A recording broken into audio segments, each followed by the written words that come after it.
dire la joie que nous avons, que j'ai personnellement et que nous avons ensemble, de vous voir aussi nombreux. Voilà, c'est toujours le même problème. J'ai pas fait de stage avec Johnny Hallyday, alors du coup, donc je fais ce que je peux, voilà.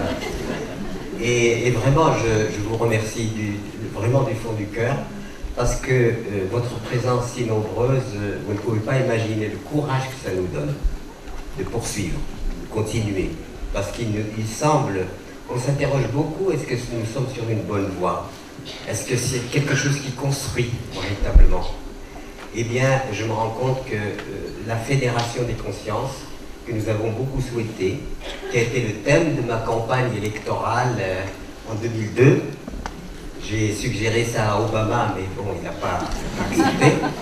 Et donc, cette fédération des consciences, qui, au-delà de nos individualités, de notre histoire particulière, de nos provenances, de notre... eh bien, est en train aujourd'hui vraiment de se constituer. Et nous espérons qu'elle va se faire au plan planétaire, parce qu'il y a une nécessité aujourd'hui. Vraiment, l'humanité doit se poser des questions sur quelle est la suite de son programme de vie, d'existence sur cette planète.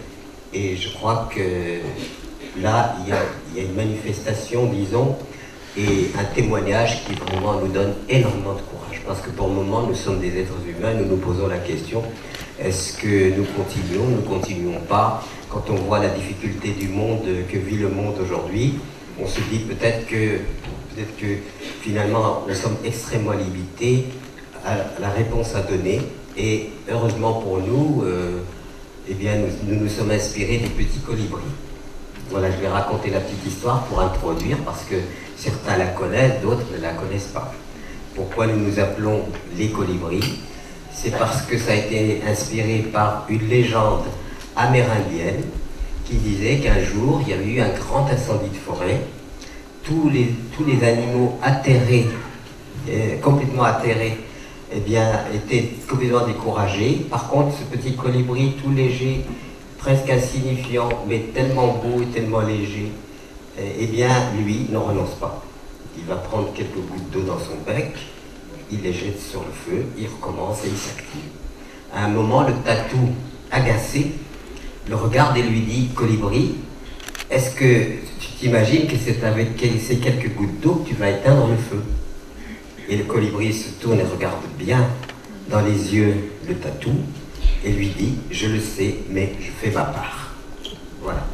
Et je crois qu'aujourd'hui, nous sommes tous interpellés à faire notre part, et il ne faut pas considérer qu'une petite part est insignifiante. Les petites parts mises les unes avec les autres peuvent chambouler et révolutionner positivement le monde. Donc je vous laisse, je remercie infiniment l'équipe de Colibri, Cyril et tous ceux qui ont travaillé pour que ces événements puissent advenir. Et je vous laisse donc, on a réuni des experts, des gens qui seront capables de nous parler à partir de leurs expériences et à partir de leurs connaissances, de façon à contribuer à nous aider à construire un monde différent. Voilà, ben je vous laisse et je vous remercie infiniment de votre présence, et je suis très chagriné aussi que nous n'ayons pas eu un espace suffisant pour accueillir tous les gens qui sont venus et qui malheureusement devront repartir, et c'est vraiment une chose qui me chagrine. Voilà. Merci beaucoup. Regardez, le meilleur pour la fin, on va finir par Pierre. Je crois que c'est toi. Et donc l'idée, en fait, c'est que tu puisses nous dire comment tu as vécu cette soirée-là, comment tu vis finalement cette période où les choses sont en train de changer de façon assez rapide, et en même temps où on voit toute cette émergence un peu citoyenne qui arrive. Et peut-être que tu nous parles de ce qui me semble être le plus cher pour toi en ce moment, c'est-à-dire le changement intérieur, le changement de la conscience. Merci beaucoup. Ben, je vais encore essayer de radoter un peu. Parce qu'évidemment, il y a un moment où on est tellement habité par ses convictions que ces convictions reviennent comme d'une façon presque obsessionnelle. Et on essaie de se dire, la seule question qu'on se pose, qui est fondamentale, suis-je sur la voie juste? Et est-ce que cette voie juste n'est pas déterminée par mes désirs personnels, ou est-ce qu'elle s'inscrit dans une nécessité qui ne concerne pas que moi, mais qui concerne évidemment l'ensemble du destin humain? Aujourd'hui, il est certain que nous sommes dans appelons ça une transition pour être plus rassurés. Est-ce que c'est une transition ou est-ce que c'est une fracture ou est-ce que c'est une remise en question? Je pense que c'est la fin d'un modèle de société. Lequel modèle de société a été fondé sur la démiurgie humaine, qui a exalté la technologie, qui a fait de la technologie évidemment le cheval de bataille, qui a induit le recours à l'énergie combustible, laquelle énergie combustible a donné plus d'importance aux énergies mortes qu'à la vie. On a exhumé des masses et des masses de matières minérales dont on sait maintenant que ces matières minérales sont nuisibles à notre biosphère et à notre vie, que ça détruit. Et que, est-ce que nous pouvons continuer comme ça? Par moment, on a l'impression qu'on est sur une sorte de Titanic, mais qu'on aménage le Titanic, mais qu'on ne change pas de cap, vraiment, et qu'on ne prend pas les grandes décisions qui sont susceptibles de nous de donner à la vie une orientation qui retrouverait en fait la logique de la vie. Et c'est un peu dans ce domaine que je suis un petit peu pris presque d'une façon continue et obsessionnelle. Et finalement, quand on regarde le monde, il n'y a qu'à ouvrir la radio pour s'en rendre compte que les déflagrations, les meurtres, les drames, les pollutions, je veux dire, on a la tête quand même remplie de transgressions humaines qui sont des transgressions humaines extrêmement dangereuses pour l'avenir de l'humanité elle-même. On dit que si nous prenons le ratio de 24 heures de notre existence, nous existons depuis 2 minutes, 2 à 3 minutes, et je me demande parfois si nous ne sommes pas une catastrophe naturelle. Donc, alors le problème aujourd'hui, c'est vrai que si nous regardons l'impact que nous avons produit sur cette planète, évidemment, on est en train de la tuer, littéralement. Mais je ne pense pas qu'on puisse tuer la planète, puisque elle s'est préparée depuis longtemps à ses stratagèmes de survie. Donc ces stratagèmes de survie, je peux témoigner que j'ai travaillé dans des zones arides et que je vois même dans les zones arides la vie se réinstaller par une espèce d'intelligence presque imperceptible. Et puis finalement, quand je regarde, on n'a pas évoqué le tiers-monde aujourd'hui, on a évoqué bien sûr les solutions concernant le monde dit avancé. Mais est-ce que ce monde est avancé? J'ai l'impression que ce monde est avancé vers le précipice. Et le plus avancé vers le précipice, beaucoup plus qu'autre chose. Bon, je ne veux pas jouer les cyniques, mais le réalisme. Simplement le réalisme. À partir du moment où on est dans cette mode de réflexion et qu'on observe la condition humaine, la question métaphysique ne se pose plus en termes existe-t-il une vie après la mort, mais je me demande s'il en existe une avant la mort. Donc, ce qui veut dire que la question qui nous est posée aujourd'hui, est-ce que nous sommes capables finalement, comme dirait Teilhard de Chardin, c'est l'air d'avoir une espèce de cette noosphère, cette sphère de la conscience collective de l'humanité, qui retrouve son unité et son intégrité, parce qu'elle est une espèce particulière qui est dotée d'une pensée à 3 dimensions, qui a la malchance de savoir qu'elle va mourir et qui produit de l'angoisse en grande quantité, répond à son angoisse par la recherche de la sécurité, et la recherche de la sécurité qui est responsable aujourd'hui des armements et de tout ça. Tout ça, c'est des stratagèmes de mise en sécurité avec un système fragmenté, c'est-à-dire les nations contre nations, concurrence internationale, où l'être humain nuit à l'humain, et où finalement, s'il y a des extraterrestres évolués, je dirais de l'humanité, ils sont pleins d'aptitudes, mais stupides. Parce qu'on ne peut pas conclure à une intelligence réellement quand on voit ce que nous faisons de notre magnifique planète qui nous offre absolument tout. Donc la question ne se pose pas seulement en termes de quelle structure, quelle organisation nous pouvons mettre, et ça a été splendide d'écouter les uns et les autres et tout ce que tout ce travail que nous faisons les uns et les autres pour trouver, ça a une très très grande valeur. Mais le problème, c'est de savoir, est-ce que ces éléments-là sont simplement pour corriger les défaillances, ou est-ce que ces éléments-là construisent un nouveau paradigme, c'est-à-dire une vision différente. Et le monde du tiers-monde, par exemple, eh bien, vous savez que bon, il y a les famines, ils ont subi énormément d'injustices, qu'il y a la corruption, même de leur chef d'État, que des enfants naissent pour mourir plutôt que pour vivre. Alors il y a un facteur, on peut toujours avoir des plans qui peuvent être positifs, qui peuvent nous paraître positifs, mais il y a un facteur qui n'a pas été évoqué, c'est l'évolution finalement des climats. Est-ce que le climat détérioré va nous permettre encore de poursuivre le chemin? Est-ce que ces modifications-là ne vont pas amener de gros bouleversements? Par ailleurs, je peux aller manifester contre l'injustice de ceci et de cela et rentrer chez moi et pourrir la vie de ceux qui m'entourent. C'est pas incompatible. Donc le problème, c'est pas de dire le système, et on a toujours tendance à trouver le bouc émissaire, ce serait le système, ce serait ceci, ce serait cela. Certes, il y a une responsabilité qu'il ne faut pas éluder. Mais je ne pense pas que nous puissions modifier le cours de notre histoire si nous ne modifions pas notre perception de la vie et si nous n'instaurons pas, évidemment, un principe qui donne à l'autolimitation, c'est-à-dire à la modération, la pleine puissance, et qui donne aussi à la compassion la pleine puissance. Si nous ne voulons pas avec les deux, l'une structurelle, l'une reposant sur les éléments factuels, et l'autre de la subjectivité humaine, parce que nous sommes victimes quand même, c'est l'homme qui est victime de lui-même. Et c'est l'homme qui s'est déclaré le meilleur. C'est l'homme qui commet les exactions contre toutes les autres créatures. C'est l'homme qui pollue et détruit, etc., etc. Donc il y a nécessité aujourd'hui de repenser l'humain comme un des facteurs principaux sans lesquels le changement ne peut pas se faire. Enfin, du moins, c'est ma conviction. C'est ma propre conviction.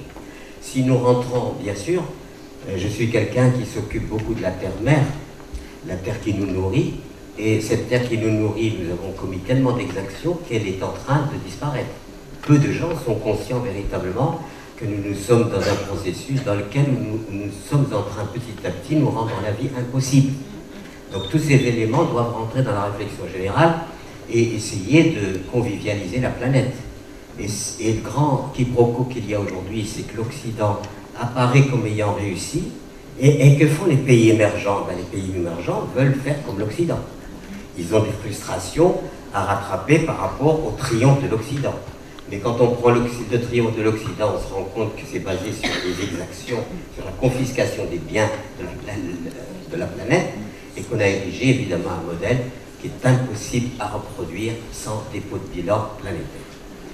Donc il y a une nécessité aujourd'hui, c'est de comprendre bien, à mon avis, qu'il faut avoir recours à des structures, à des organisations. Ça, c'est tout à fait louable, mais il faut ne pas oublier que le changement ne se fera pas si dans la psyché collective ne se produit pas le miracle selon lequel nous vivons sur cette planète pour exalter l'amour. C'est la seule puissance capable de changer le monde. La seule.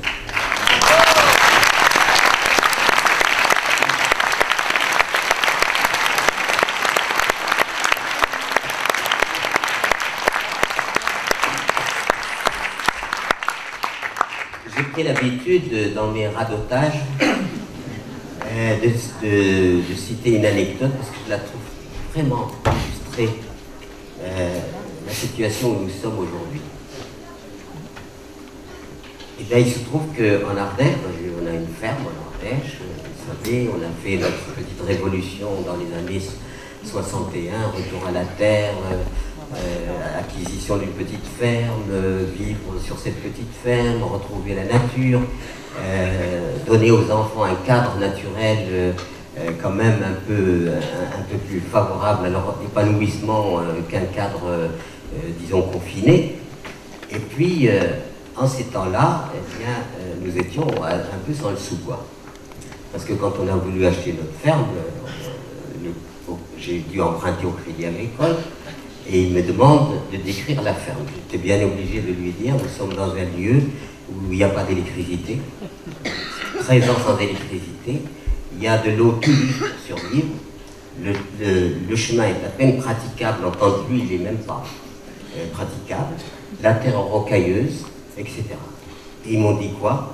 Ben, on ne veut pas vous prêter parce qu'on ne peut pas vous aider à vous suicider. Alors comment dire à un agent du Crédit Agricole, tout honorable qu'il soit, que ce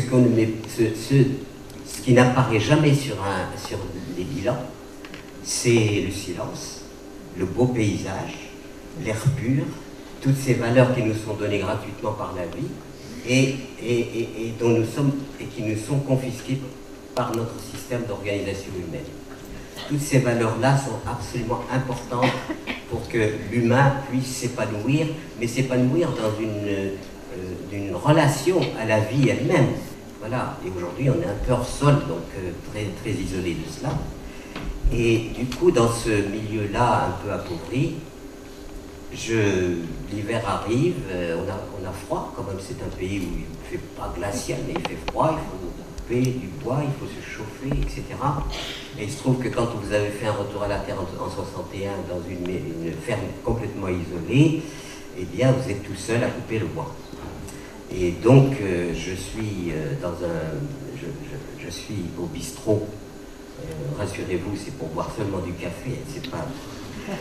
Et en train de boire mon café, et j'entends une discussion dans la table voisine, des gens quelqu'un qui disait à l'autre, vous savez, je dois couper mon bois, je suis tout seul, c'est fatigant, etc.